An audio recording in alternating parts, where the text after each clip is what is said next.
Okay, welcome back. So for this one, we will try to implement the functionality of the if else in our Django.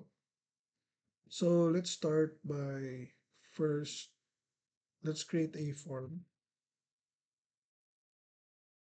So for this one, we're going to create a form in HTML. Gawa tayo ng form sa HTML na meron siyang action, none, and then method niya is uh, post. Uh, Tapos, what else? Yeah. So, huwag natin kalilimutan to, no? CSRF token. Yan yung security functionality na innate kay Django na mag-error siya actually kapag hindi natin siya in-apply. So, strictly, kailangan talaga siyang i-apply.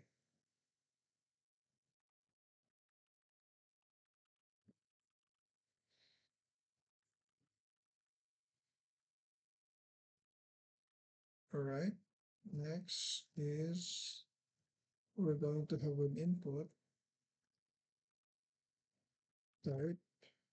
It's going to be number.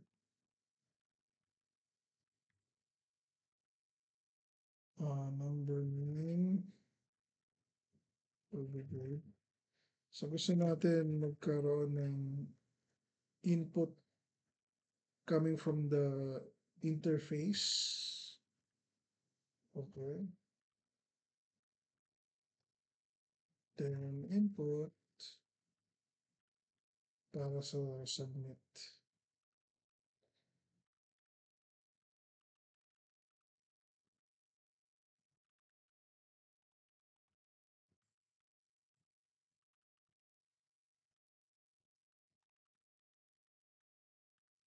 Okay.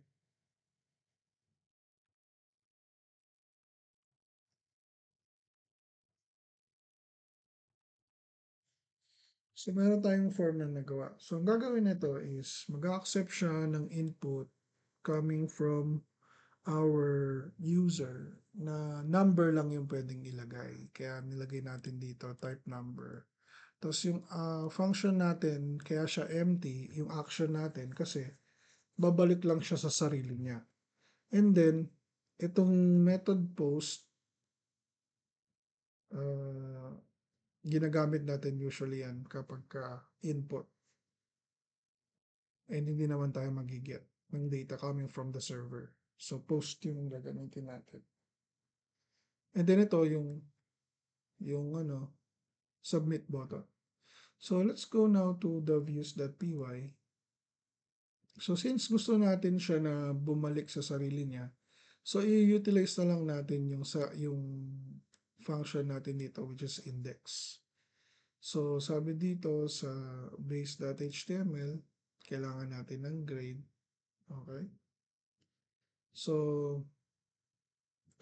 first step is grade pass equals to none. Lalagyan natin lagi ng none kapag ini-initialize natin yung variable kasi pag wala, magkakaroon yan ng garbage value.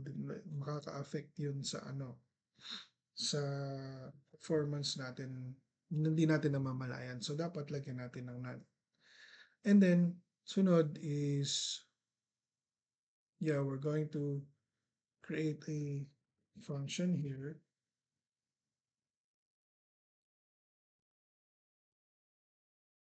So, our function is going to be if statement request dot method. Ang ibig sabihin nito, pag naka-receive siya ng post na signal or trigger, okay, yun yung ibig sabihin yan. Kasi 'di ba nag-post tayo dito sa form natin. So, pag nag-set tayo niyan, matik, pupunta siya dito sa ganitong klase ng action, which is sa URLs natin, di ba? Ang action na yun, ina-activate yung index. Yan yung ibig sabihin nun. And then, papasok siya ngayon dito sa index na request. Pag ang request niya is post, which is yun yung nilagay natin dito, post, di ba? It will try to run whatever is inside the if else statement. So, ibig sabihin, kukuha tayo ng value galing dun sa request.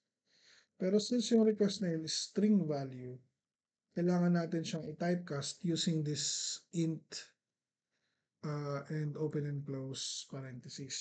So, ito-typecast natin siya kasi string siya. Kailangan natin siyang computein. Yan. So, basically, itong request.post, kukunin niya yung variable grade dito sa base HTML natin, yung pangalan na grade. Yan yung kukunin yung value, yung in-input natin dyan sa text field na yan. And then, yun nga, typecast natin siya mag-isang grade na integer. Tapos, sa Python kasi, pwede yung ganito, shortcut method. So, pag ginawa mo to sa Python, i-retrieve niyan sa'yo is true or false kasi relational operators to, yung greater than equal. So, since relational operator yan, ang magiging output nito is passed or failed. So, ibabato lang natin yung context natin dito, yung grade plus natin. Equals to, sabihin lang natin grade, grade to, no? Yung babalik natin, tapos grade passed.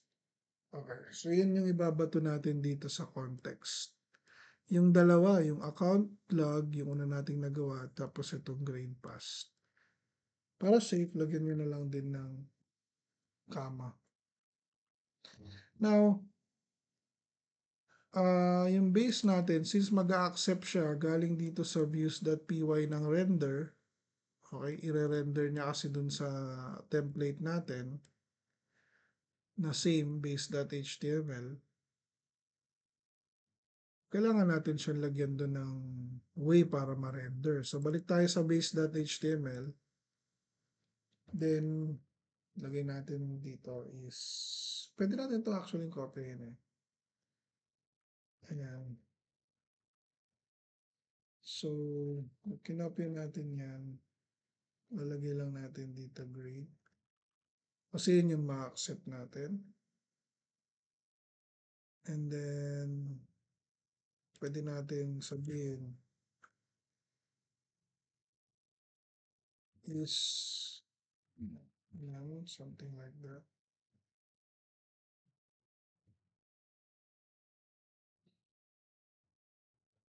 So, if it is not none,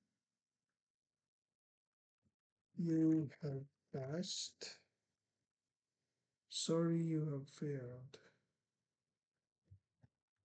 Sorry, you have failed.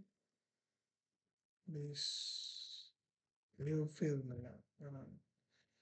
Save natin. So, okay na yan. Pag na-receive niya yung grade, dapat hindi siya none. Pero pag none siya, okay, so, is none, is not none, magiging siyang true. So, pag true to, sasabihin niya your pass. Okay. Pag false to, pag sinabi niyang true to, none, pag none siya, dapat sasabihin niya dito, failed, di ba? Pero sabihin na lang natin is none. If grade is none, you have passed.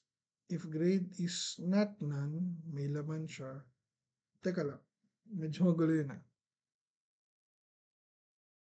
If grade is none, dapat you have failed. Balik na lang natin. Otherwise, you have passed. Di ba? So, save natin. Then, run na natin siya. Python, manage, run server.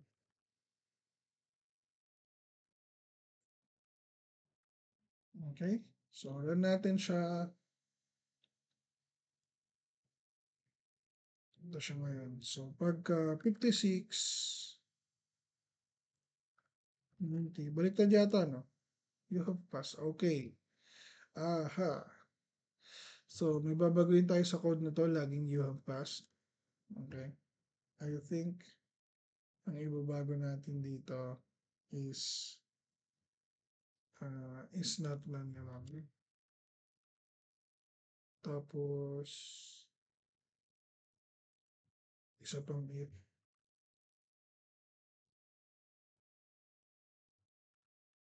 So, may isa pa tayong English.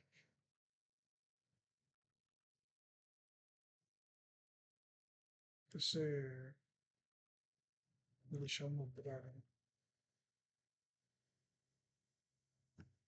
So, dito, grade had pass. Grade pass.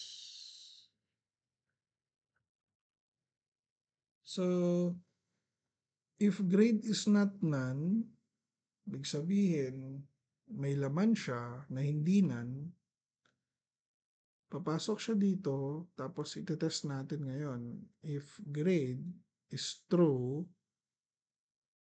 or false. Yan. So, paliktarin na lang natin to ulit. Kasi, yung logic natin magugulo pagka, yan. So, I think this will run now. So, 50, check yan, and then 90, you passed. Okay? So, that's how you do it, right? So, let me just close this one. Binago natin ng una is yung base.html, ginawa natin siya ng form, tapos yung action is empty. Bakit yung action empty? Kasi sa sarili niya lang naman siya pupunta. Then, binago natin itong views.py. Since sa sarili naman niya siya pupunta, yung nag-govern na function na views sa kanya, yun na lang din yung inedit natin. Kasi sa Django kasi kapag gumawa ka ng isang function, hindi siya pwedeng, I think hindi siya magandang practice kung dalawang function nag-govern sa isang base.html. So dapat isang base.html, isang views function siya. So yun, ganun ano. So since yung base.html natin is isa lang siya at hindi naman siya pupunta sa ibang HTML site, uh, ang inedit natin sa views natin, yung function din na nag-govern sa kanya. So same, isa lang din. Yun. Then, nagdagdag ba tayo ng urls.py? Hindi na tayo nagdagdag ng urls.py kasi isa lang din naman. Pabalik lang din naman sa sarili niya. So, this URL path is sapat na or enough na para dun sa process na gusto natin mangyari. Okay, thank you very much. See you again on the next recording.